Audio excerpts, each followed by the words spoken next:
This program is sponsored by sterling submersible pump set. Sterling pump ఉందిగా అన్నదాతకు అండగా. co-powered by DuPont ఫటేరా కణం కణంలో Kranti.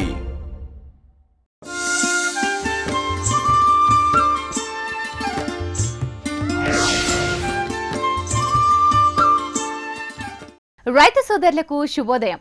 Sterling pump సమర్పించు నేలతల్లి కార్యక్రమానికి స్వాగతం.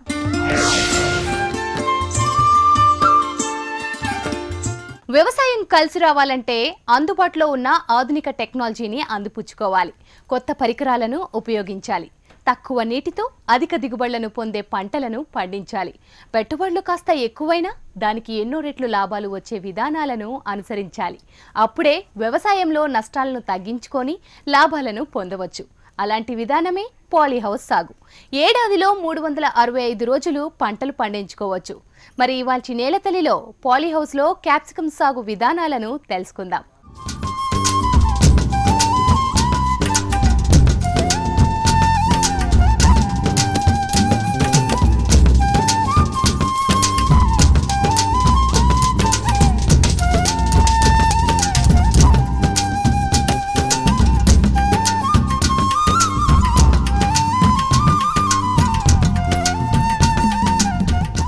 చెరుకు, వరి, పత్తి, ఖరీఫ్లో వేరుశెనగ, అప్పుడప్పుడు కాస్త కూరగాయల సాగు.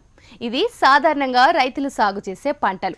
దశాబ్దాలుగా ఒకే రకం పంటలు పండిస్తుండడం, వాతావరణం అనుకూలించకపోవడం, గిట్టుబాటు ధర దక్కకపోవడం సర్వసాధారణంగా మారింది. ఈ పరిస్థితుల్లో రైతులకు ఆధునిక టెక్నాలజీ అండగా ఉంటోంది. పాలీహౌస్లో పంటల సాగు వల్ల రైతు ఆర్థికంగా నిలబడుతున్నాడు.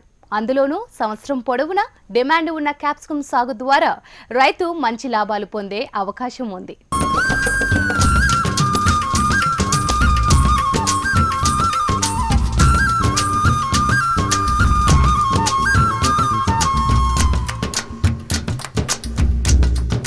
ప్రస్తుత పరిస్థితుల్లో జనాభాతో పాటుగా పంటల దిగుబడి పెరగాలి. వ్యవసాయదారులకు సాగులో లాభాలు మాత్రమే రావాలి. ఏ పంట వేసినా కూడా దానిలోని పెట్టుబడికి 4 గింతల ఆదాయం వచ్చేలా చూడాలి. తక్కువ పెట్టుబడితో ఎక్కువ లాభాలు వచ్చేలా చూసుకోవాలి. పెద్ద మొత్తంలో పెట్టుబడులు పెట్టినా దానికి ఎన్నో రెట్లు లాభాలు వచ్చే విధంగా వ్యవసాయం సాగాలి. పంటలో నాణ్యమైన అధిక దిగుబడులు వచ్చే పద్ధతులను పాటించాలి. ఏ పంట పండించినా దానిపైన అవగాహన ఉండాలి. వ్యవసాయాన్ని ఆధునీకరించాలి. పంటలు సాగు చేయడానికి ఎన్నో విధానాలున్నాయి. తక్కువ నీటితో నాణ్యమైన పంటను అందించే పాలీహౌస్ సాగు అందులో ఒకటి.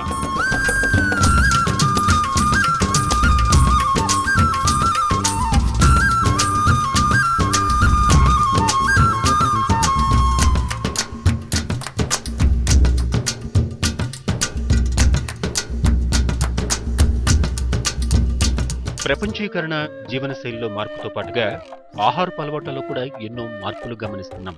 ఇప్పుడు ఉత్తరాది రాష్ట్రాల్లో పండించే కూరగాయలు ఒకప్పుడు దక్షిణాది రాష్ట్రాల్లో పండించేవారు. ఉత్తరాది రాష్ట్రాల్లో ఇవి బాగా ప్రాచుర్యాన్ని పొందాయి. వాటిలో ముఖ్యంగా క్యాప్సికమ్ను చెప్పుకోవచ్చు.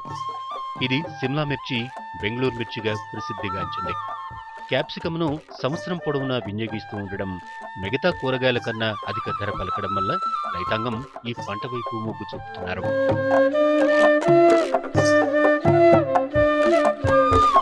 5 నుంచి 6 సంవత్సరాల క్రితం వరకు ఎక్కువగా బయట ప్రదేశాల్లోనే క్యాప్సికమ్ను పండించేవారు. వాతావరణ ఆటుపోట్లు, చీడపీడల వల్ల నాణ్యమైన ఉత్పత్తులు పొందడం సాధ్యం కాలేదు. అందువల్ల ఎక్కువ కాలం నాణ్యమైన ఉత్పత్తులు పొందేందుకు రైతులు షెడ్ నెట్ హౌస్లు, పాలీహౌస్ల్లో పెంచేందుకు ముందుకొచ్చారు. గణనీయమైన దిగుబడులు సాధించడమే కాకుండా ఎగుమతులకు వీలైన నాణ్యమైన పంటను పొందుతున్నారు. పాలీహౌస్ల్లో పెంపకం ఖర్చుతో కూడుకున్నా కూడా మంచి ఫలితాలు పొందడం వల్ల 2 తెలుగు రాష్ట్రాల్లో దీని సాగు ముందుకెడుతోంది.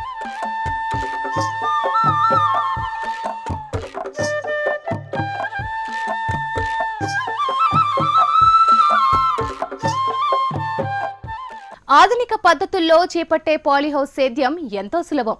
ఎంత విస్తీర్ణంలో అయినా సునాయాసంగా వ్యవసాయం చేసే వీలుంటుంది. ఆధునిక పద్ధతులు పాటించడం వల్ల నాణ్యమైన పంటలు పండించే వీలుంటుంది. సంప్రదాయ సేద్యంతో పోలిస్తే పాలీహౌస్ సేద్యంలో రెట్టింపు దిగుబడులు సాధించవచ్చు. అన్నిటికంటే ముఖ్యంగా తక్కువ నీటి వసతి ఉన్న పరిస్థితుల్లో కూడా పాలీహౌస్ ద్వారా పంటలు పండించుకోవచ్చు.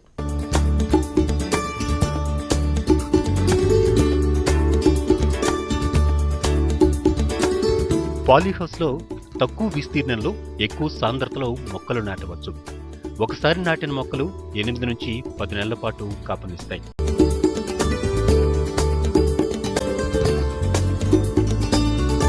రాష్ట్రంలో ఉన్న వాతావరణ పరిస్థితులను అనుసరించి పాలీహౌస్ లేక షెడ్ నెట్ హౌస్ లేక పైభాగాన పాలీఫిలిం పక్కల మోనోఫిల్మెంట్ షెడ్లను ఉపయోగించి కట్టిన హౌసులను వాడాలి.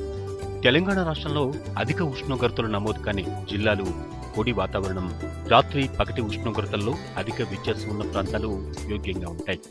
కానీ ఆంధ్రప్రదేశ్లో అధిక వర్షపాతం, అధిక ఉష్ణోగ్రతలు తీర ప్రాంతాలు అనుకూలం కాదు. తక్కువ ఉష్ణోగ్రతలు, రాత్రి పగటి ఉష్ణోగ్రతల్లో వ్యత్యాసం ఉన్న ప్రాంతాలు మాత్రమే ఎన్నిక చేసుకోవాలి.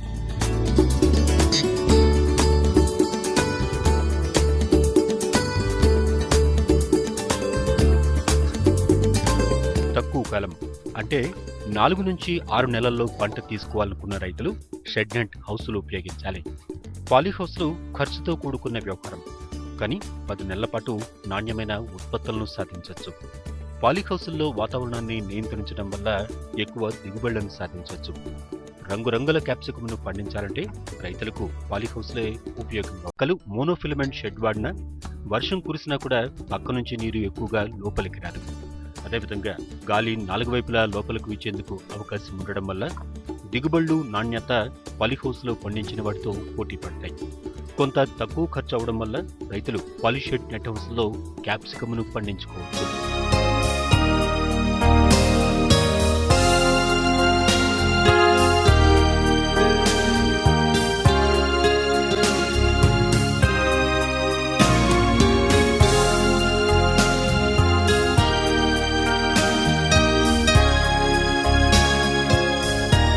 సాగుకు ఏ నేలలు అనుకూలం, మట్టి బెడ్స్ తయారీ ఏ విధంగా చేయాలి, క్యాప్సికంలో ఎన్ని రకాలున్నాయి, తెలుగు రాష్ట్రాల్లో ఏ రకాలు సాగుకు అనుకూలమో ఇప్పుడు తెలుసుకుందాం.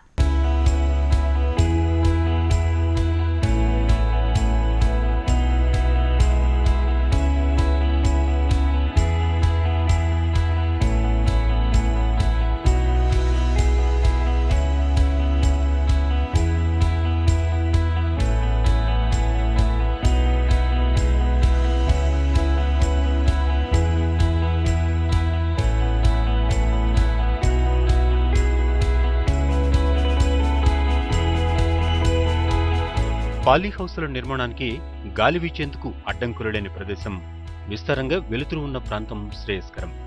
పాలీహౌసుల్లో బయట నుంచి మట్టి వాడకం ఉండదు. అందువల్ల బలవర్ధకమైన ఒండ్రు, ఎర్రమట్టి, మురుగునీరు ఇంకే స్వభావంతో ఎక్కువ సేంద్రియ పదార్థం మట్టి ఉన్న ప్రదేశాన్ని ఎన్నుకోవాలి. మట్టి ఒత్తిజన్ సంచిక 6.5, అదేవిధంగా 1కి తక్కువ కాకుండా మిల్లి మోసు ఉండాలి.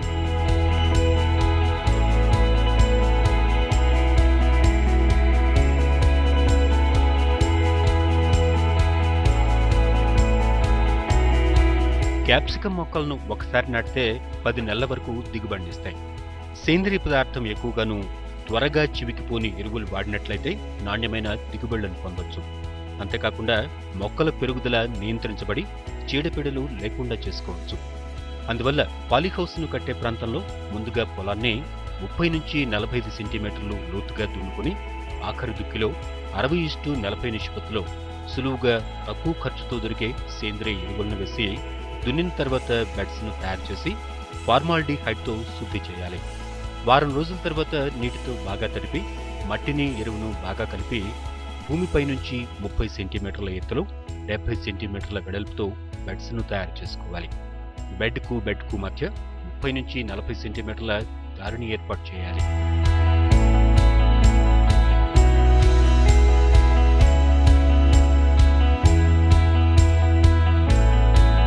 పాలీహౌసుల్లో పెంచాలనుకున్న క్యాప్సికం రకాలన్నీ కూడా హైబ్రిడ్సే.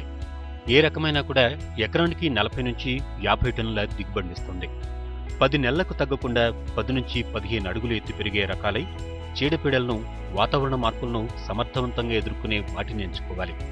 ఈ విధమైన గుణాలు ఆకుపచ్చ రకమైన ఇంద్ర, యమునలో, ఎరుపు రకాలైన Bombay, Natasha, inspiration, triple star, పసరేలిలో, పసుపు రకమైన ఓరోబెల్లే, బచట స్వర్ణ, సన్నీజుల్లో కనపడతాయి. తెలంగాణ, ఆంధ్రప్రదేశ్లో ఎక్కువగా గ్రీన్ ఇంద్ర, ఎరుపు బాంబే, పసుపు ఓరుబెల్లే రకాలు ప్రాచుర్యాన్ని పొందాయి.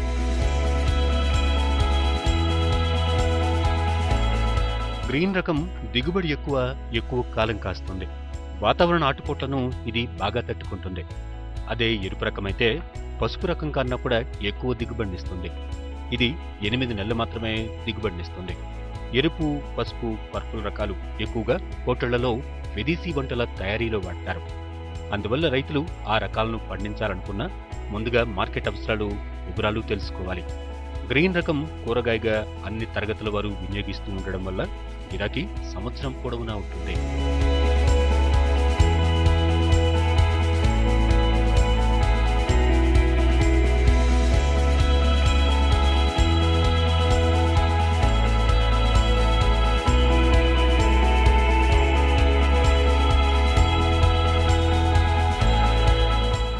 నర్సరీలో క్యాప్సికం మొక్కల పెంపకం ఏ విధంగా చేపట్టాలి? మొక్కలు నాటే ముందు పాటించాల్సిన నియమాలేంటి? తీసుకోవాల్సిన జాగ్రత్తలేంటి? ట్రైనింగ్ కత్తిరింపులు ఏ విధంగా చేయాలో ఇప్పుడు చూద్దాం.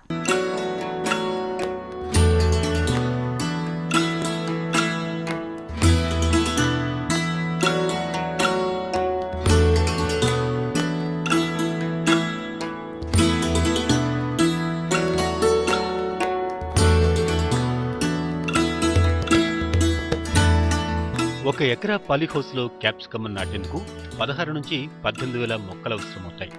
ప్రోటేల్లో ఒక్కొక్క దానికి 98 కాణాలున్న వాటిని తీసుకుని వర్మీ కంపోస్టు, కోక్పీటు, కొద్దిగా ఎర్రమట్టి కలుపుకుని నింపుకోవాలి.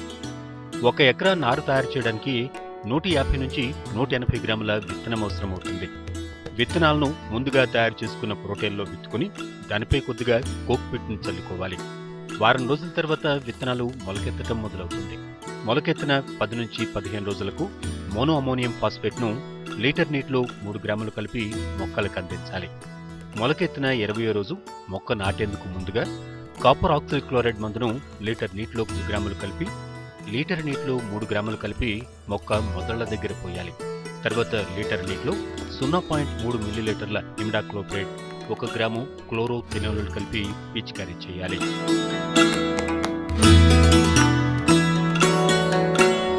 పాలీహౌస్లో క్యాప్సికమ్ పెంచే రైతులు ప్లాస్టిక్ మల్చింగ్ షీడు వాడనవసరం లేదు. చాలా మంది ఈ పద్ధతిని పాటిస్తున్నారు. దీనివల్ల ఉపయోగం ఉండదు. తయారు చేసుకున్న బెడ్పై డ్రిప్ పైపులు పరుచుకోవాలి. 2 వరుసల మొక్కల మధ్య ఒక పైపు సరిపోతుంది. 2 వరుసలకు 2 లెటరల్ పైపులు అవసరం ఉండదు.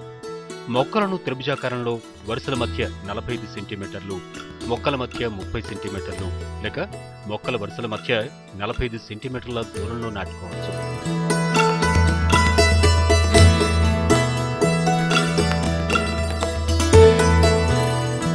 రైతులు ట్రైనింగ్ పద్ధతిని అనుసరించి అంటే మొక్కకు 4 కొమ్మలను ఉంచాలనుకుంటే 45 x 45 సెంటీమీటర్లు, 3 కొమ్మలు ఉంచాలనుకుంటే 45 x 30 సెంటీమీటర్ల దూరం సరిపోతుంది. మొక్కలు నాటిన తర్వాత లీటర్ నీటిలో కాపర్ ఆక్సిక్లోరైడ్ 3 గ్రాములను కలిపి 25 మిల్లీలీటర్లు మొక్క దగ్గర పోయాలి. వారం రోజుల తర్వాత 1 లీటర్ నీటిలో 2 గ్రాముల బెనోమిల్ను కలిపి మొక్క మొదలు వేరు వ్యవస్థ బాగా తడిసే విధంగా పిచికారీ చేయాలి. మొదటి వారం రోజులు రోజ్ క్యాన్ ద్వారా నీటిని ఉదయం, సాయంత్రం ఇవ్వాలి. చిగురు పెరుగుదల కనిపించిన వెంటనే డ్రిప్ ద్వారా నీటిని అందించాలి.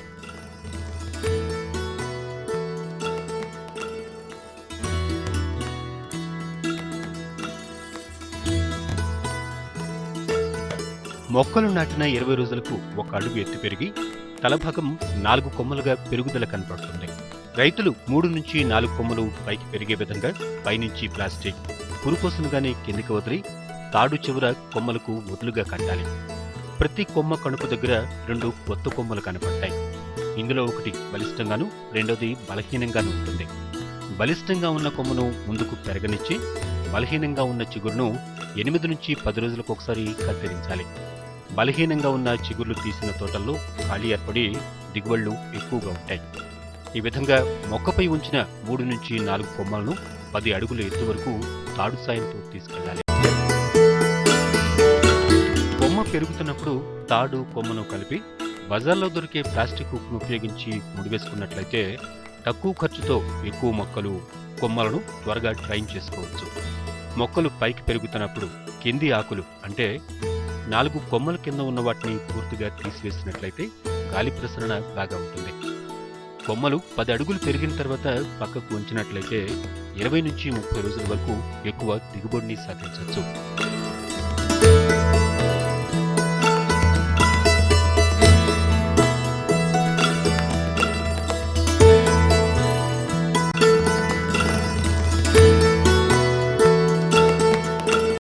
క్యాప్సికం సాగులో ఎరువుల వినియోగం, అంతర కృషి, కాయకోత ఏ విధంగా చేయాలో ఇప్పుడు తెలుసుకుందాం.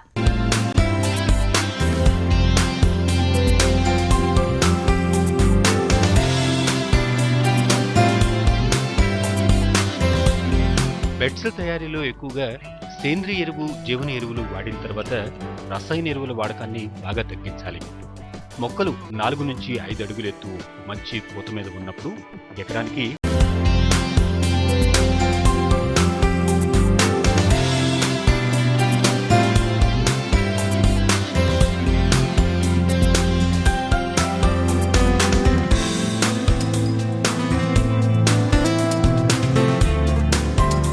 4 రోజులకు ఒకసారి మొక్కల మొదట బాగా కల్పించాలి.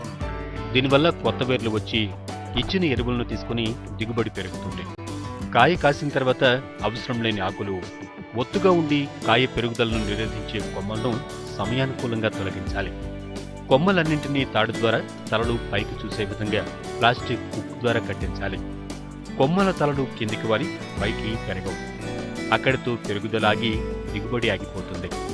వీలున్నంత వరకు తక్కువ రసాయన ఎరువులు, క్రిమికీటక నాశులను వాడాలి. 28 నుంచి 35 డిగ్రీల సెంటీగ్రేడ్ లోపలే ఉండాలి. దీనికి అనుగుణంగా అవసరాన్ని బట్టి తెరలు తీయడం, మూసివేయడం చేస్తూ ఉండాలి.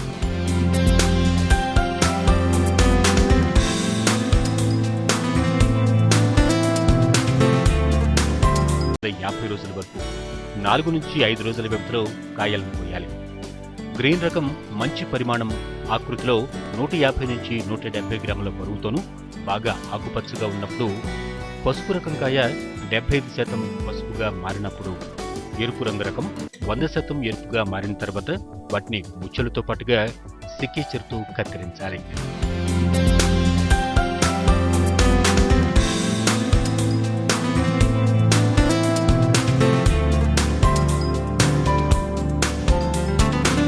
'కోసిన కాయలను ముందుగా కోల్డ్ ఛాంబర్లో ఉంచి తర్వాత కాయ పరిమాణం, రంగు, రకాన్ని అనుసరించి గ్రేడ్ చేయాలి.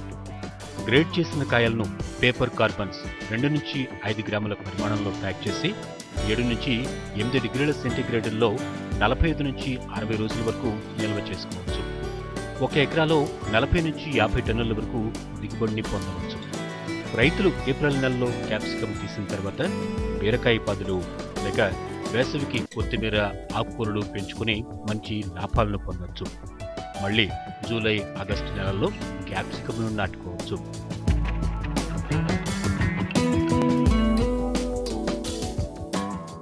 ఉద్యాన పంటల్లో రైతులు అధిక లాభాలు పొందవచ్చు.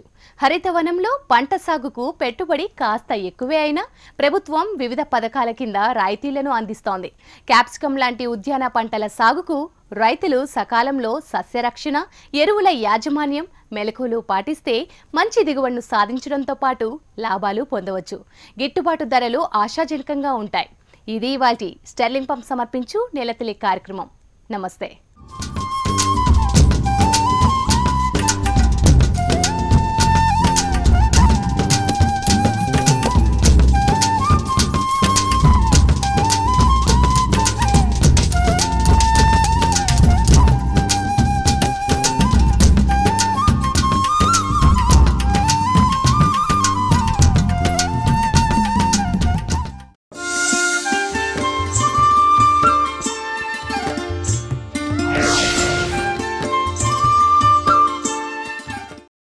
This program is sponsored by Sterling Submersible Pump Set. Sterling pump ఉందిగా అన్నదాతకు అండగా. co-powered by డ్యూపాంట్ ఫటేరా, కణం కణంలో క్రాంతి.